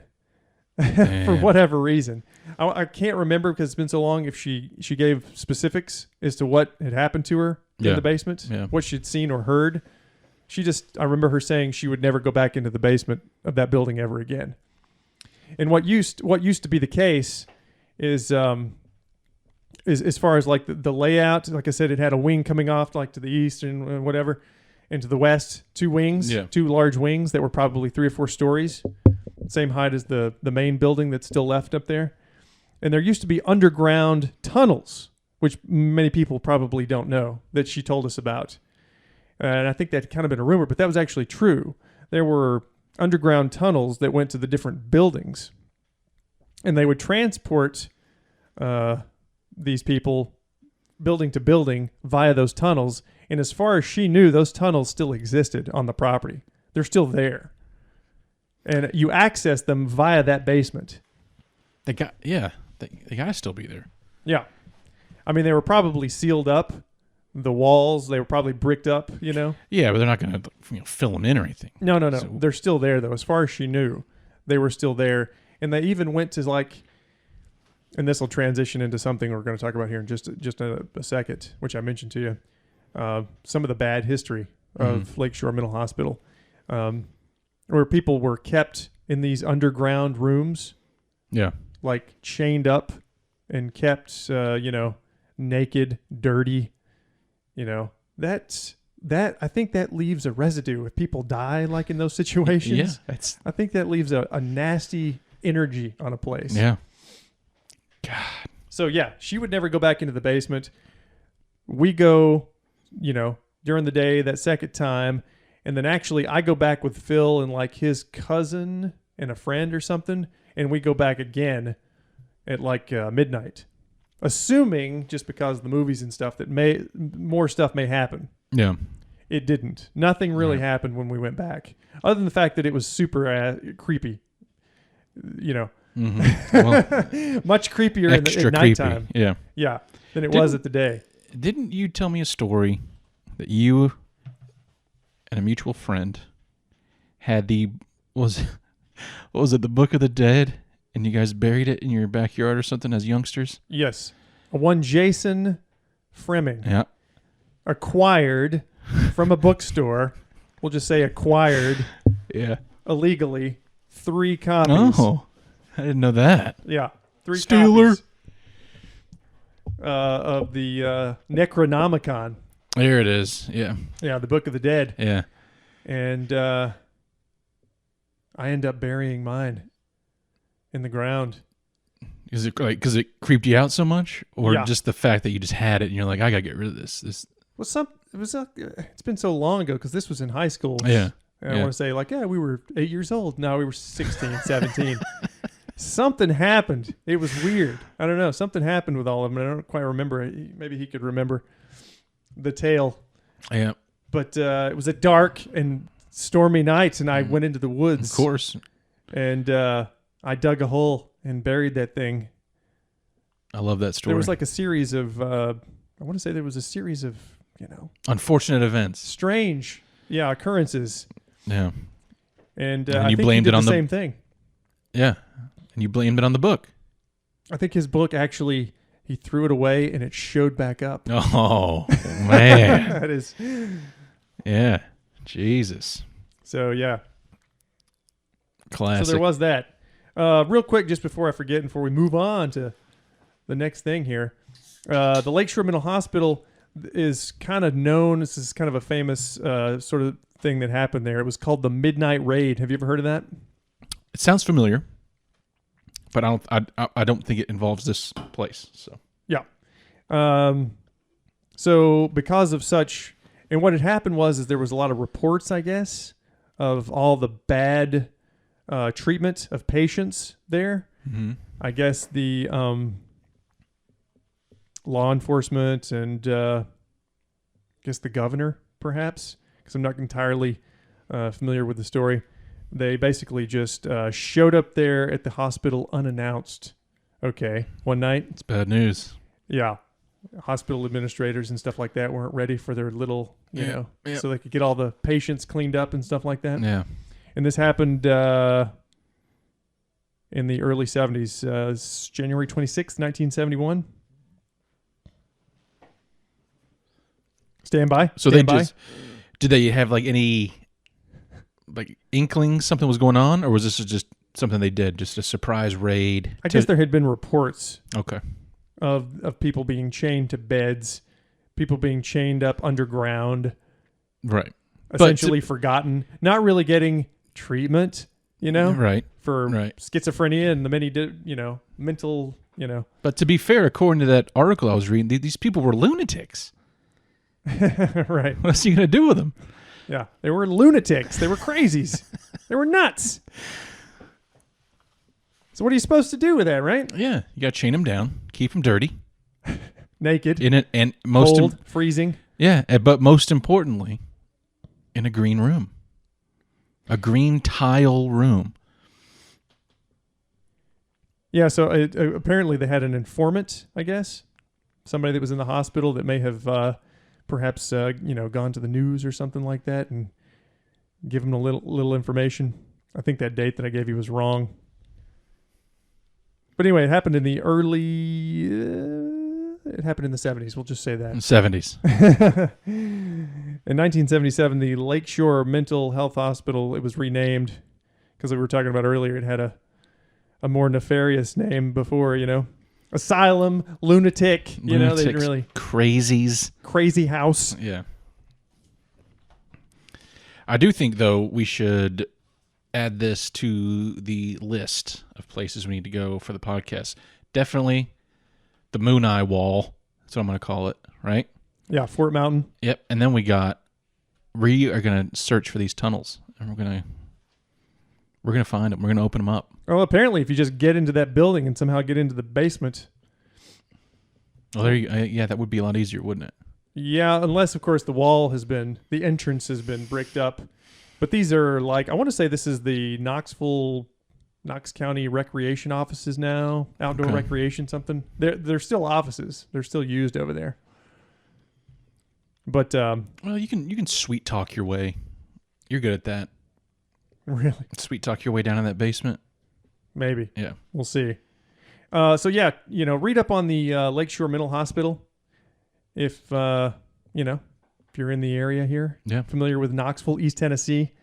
Had a very dark history. You'll find a lot of information on it. The Midnight Raid. Yeah. Well, I just want to add something that really has nothing to do with what we're talking about. But can I add something? And Please. Think that you appreciate this as well.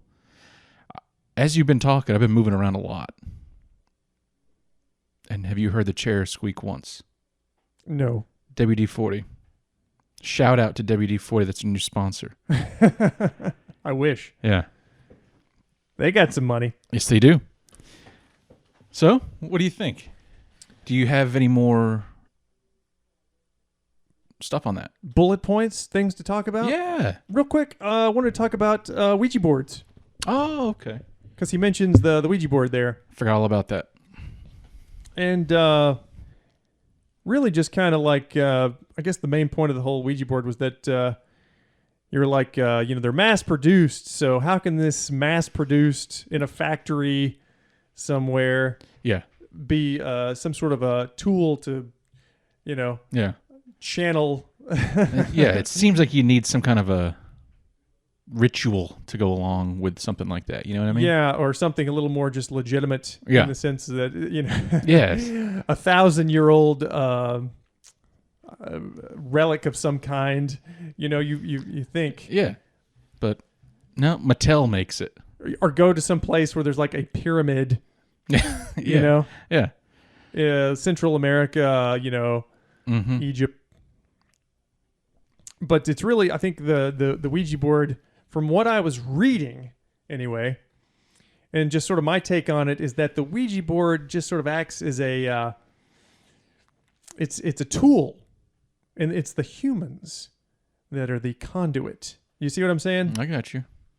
So as you bring people together to use this device, it's really what the humans involved are sort of bringing out. I got you. Or channeling. And this is just a device to, sort of use that. Help it along. Right. Gotcha. And from what I was reading, it's really not an old, he said something with Latin devil worshippers. Is that what he said? Something like that. Yeah. I was looking at the history here, and and again, I'm just pulling from the wiki page on the Ouija board. One of the first mentions of the automatic writing method used in the Ouija board is found in China, 1100 AD. Which I wouldn't have thought China would have been the... Yeah, definitely not. But they call them talking boards, used by spiritualists, seances and things like that. Those. I was gonna make a Chinese joke, inventing new things, always on the cutting edge. But yeah, I would like you said earlier. I would expect it to be from like a South America type, Middle East.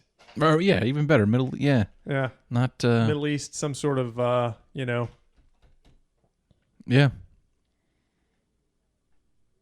somewhere in that area, maybe. Yeah, Where, for sure. your religions kind of originated, perhaps. Yeah, Some of your religions there. Not to say there wasn't any religion that didn't originate in China. No. Obviously it did. no. But, The whole Middle East, from what I understand, it's a pretty religious place. I mean, I could be mistaken, but Yes. yeah, But they take just- their religion very seriously. Yeah, so, but like, spiritualists, I'm just going to read from the wiki page here for just a second. Which spiritualists in the United States believe that the dead were able to contact the living and reportedly used a talking board, very similar to a modern Ouija board, at their camps in the U.S. state of Ohio in 1886 to ostensibly enable faster communication with spirits. Okay, following its commercial introduction by businessman Elijah Bond on the 1st of July, 1890, the Ouija board was regarded as an innocent parlor game, which I believe Ty mentioned, Yeah, like a kind of a game, unrelated to the occult, until American spiritualist Pearl Curran popularized its use as a divining tool during World War I. So really it just kind of has its origins in the 1890s is kind of here when it really kind of took off. wow. I would have expected to go back way further. It's modern,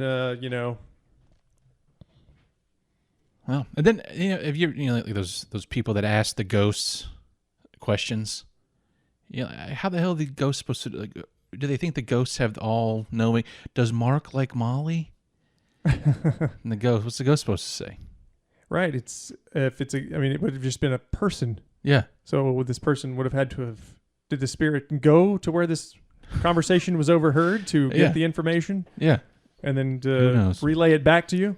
It's I mean, if it's never like a real good question. What's your name? It's never. What's the answer to some major world problem? If they know everything, why not ask that? They never do. Yeah. I'm going to have to play. I guess it's not a game, though. But I'm definitely doing it. Next time I'm in that house, I'm going to ask it. How do we get world peace around? You know? I don't know. To me, the whole Ouija board Lottery thing. numbers, maybe? Lottery, Good. even better. To biff it, You're talking about like, say for example, when somebody's doing like, they got like a group of people and they're just picking a random person out. And then this person is saying, I want to know about my grandfather, Bill. How's Bill doing? Yeah. And then supposedly this person can. Yeah, they're This is a whole other thing, by the way. It This is, yeah. isn't really. This isn't have to really. This isn't like a Ouija board. This isn't have to do with ghosts. This could be what most describe as a shyster, a grifter, cold reading somebody. Yeah. So he's asking lots of questions and getting the basic information that he needs to answer their question, just enough to make them happy. Yeah. Oh, he throws out a bunch of names, right? Or first letter. Anybody know anybody that has a name that starts with a J? Or an S. Or an Got an S in there? Yeah, and then Sarah? That's it. Bingo. That's it. Yeah. That's a bingo. It's so stupid. But You ever watch the Penn and Teller bullshit episode or whatever it was they did on that? yeah, well, I've seen it. Yeah, Yeah, it's great. It's a great show. yeah, because like apparently Houdini would go after these people even back in his day that were supposed, Mediums. medium Yeah. spiritualists that would talk to the dead or whatever, because he knew as a magician that a lot of these things were not real Yeah. on that end of stuff. Right. And the seances and stuff like that, Oh, yeah. they'd have all kinds of little trickery set up, just before all of the attendants were to arrive, so they could do funky things with the table and lights and stuff like that. Yeah. So there's a rich history of shystering in that whole Oh thing. yeah, for sure. And people are willing to pay. Yep. We could, They want to get some answers, man. yeah, especially back Lost then. a loved one, you know. Mm-hmm. And I guess people argued that maybe it's not such a bad thing, right? Yeah, if it They helps, leave fulfilled, if it happy. helps, go for it. right? It's not really hurting anybody. Yeah, but so like just the Ouija board there, 1890s. I was thinking like you said, much older, but it's modern, you know.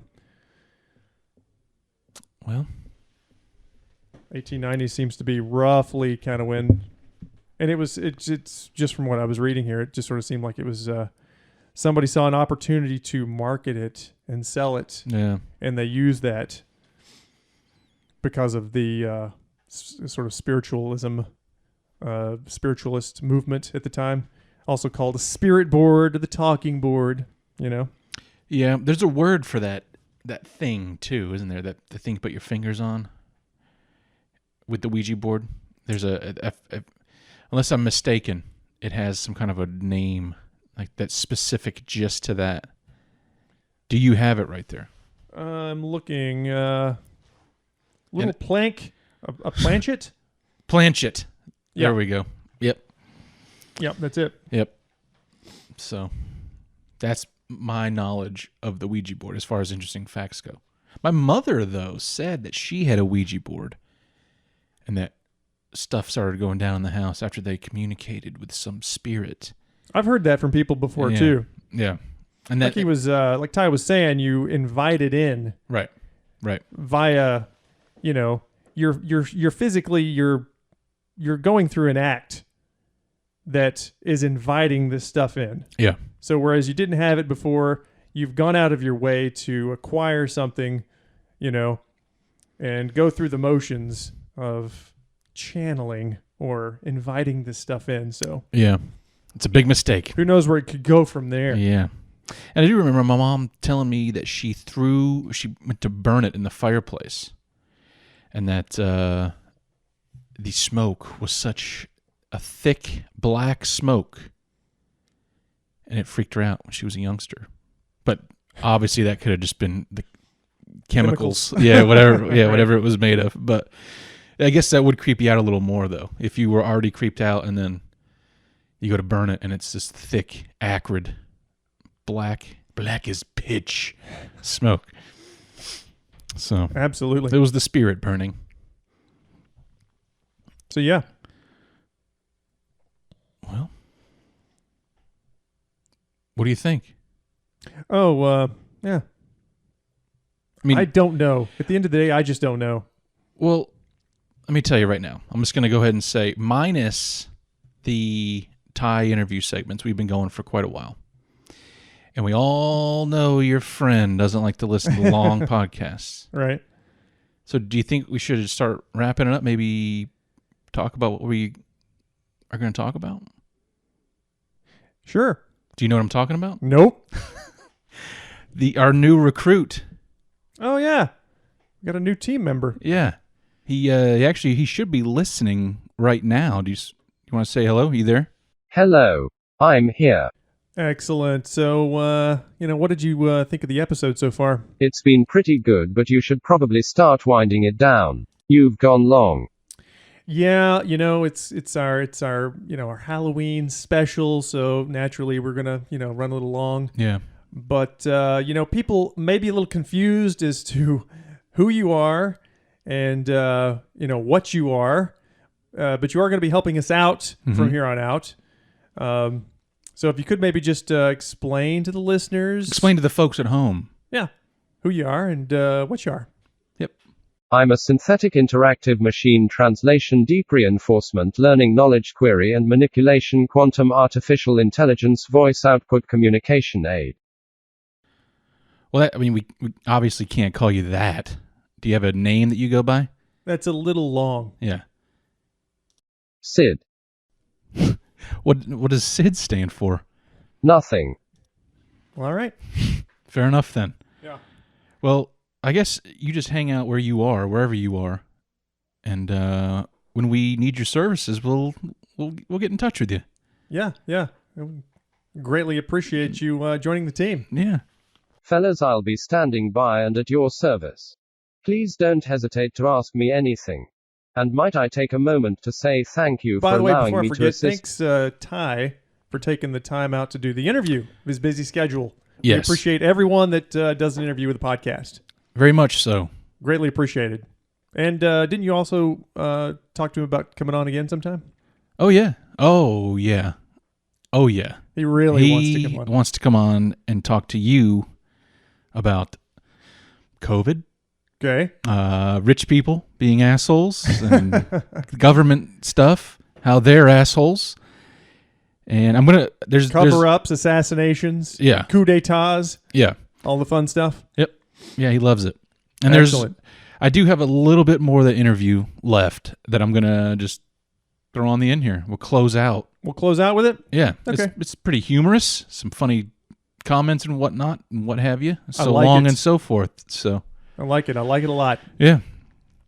Well, this has been the Terribly Vexed Ghostacular Halloween special. Happy Halloween, Hope you everybody. enjoy it. And welcome, Sid. Welcome, Sid. Yeah. We'll see you next time, eh? Yep. See you next time. I was say, well, I mean, do you have any cryptozoology experiences or anything else? No. Really? That's what I'm saying. I got none. I want them all. The one I want the most, which I think will be you. Here, okay. I asked Josh this on the podcast. If you got abducted by aliens, and they weren't, it's frightening because it's a scary scenario. But let's just say you're there. They're not hostile. No, I mean they're. I don't know. You're scared. You're on. It's the classic. You're on a table. You wake up. You're scared. Fuck. But they're not really doing anything to you. Okay. And then one of them's just so chill, and you're like, "Hey, bro," and then, "Can I stay with you? Would you want to just? Would you give up your life here on Earth, or zip around the galaxy?" Man, depends how you ask that, dude. Like, if you asked me that 4 years ago, fuck yeah, get me out of here. Yeah. If you ask me that now, I'm just like, I don't know, I got some stuff going on here. No, I don't know. Is it that important though in the grand scheme of things? Justin, you can't. That's what I'm saying. That's what I'm saying. But if you ask, of course, you would say yes because you're still a young bachelor. You're still a young bachelor on his own. Fucking fly. Of course, I've got ties down here. Ty's got ties. I got ties. Got ties. But baby. what was I going to say? Oh, that kind of brings me to another story I heard about an alien abduction. Lady, right? Mm-hmm. Abducted. Next thing she knows, she's on the table. Classic scenario. She looks over. Dude standing there. Normal human dude just watching the show. Perhaps he was just one of those guys that was just like, hey, you already got me here. My Maybe. life is shit. Can I hang out with you guys? I'll work. I feel like that could be a possibility. Seems fair. I feel like that's fair. That's a Yeah, fair can I possibility. hitch a ride with you? Yeah. The aliens are cash, grass, or ass. Which one's it going to be? Shit. Ass all day, baby. Yeah, alien ass. They're in there. Scientists actually, NASA has officially came out and warned. Yes, they have warned the American people and the world, I guess you can say, that alien species, when they do come and we start intermingling, they will not be able to be quote. Won't be. They use the phrase, but basically saying they're unfuckable. Like they won't. It sounds stupid. It's official NASA. They will NASA, be unfuckable. Yes, NASA came out and said, don't bother because it's more than likely they will not be able. We were not compatible. We're not compatible partners. Like basically said they're unfuckable.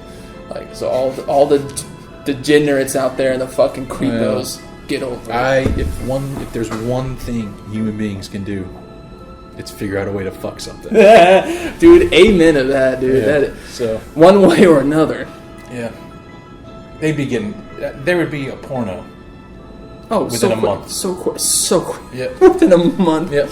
Johnny Sins, Johnny Sins. starring in The Lost Astronaut. Yeah.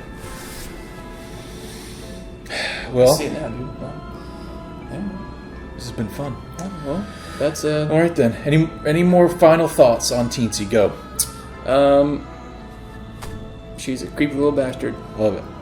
All right. So yeah, that's that. Bye now. Hello. Sid here. Justin and Josh asked me to read this closing statement for them. It goes as follows. Thank you for listening to the Terribly Vexed podcast. We hope you enjoyed the Ghostacular Halloween special. We'll be back soon with an exciting new episode. Godspeed and good luck.